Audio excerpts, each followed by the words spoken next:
Laing aksidente sa kadalanan ang natigayon kagabi diin adunay menor de edad ang nalambigit.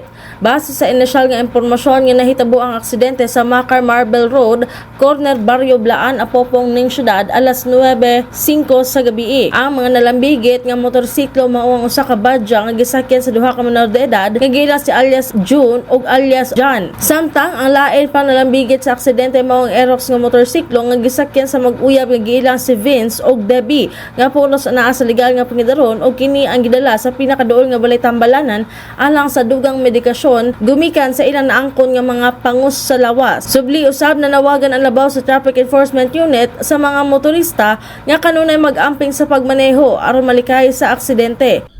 Ang amo alang naman is I'm calling na sa mga motorists, especially sa mga drivers diri sa General Santos City, na maging ano po tayo, sumunod po tayo sa basic rules on traffic and maging disiplinadong driver po tayo, no?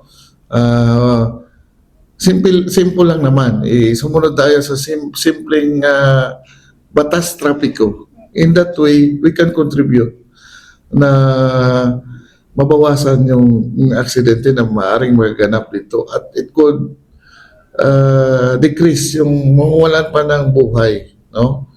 So, yan, maging ano po tayo, maging responsable, disiplinadong driver at sumunod sa mga simpleng batas trapiko.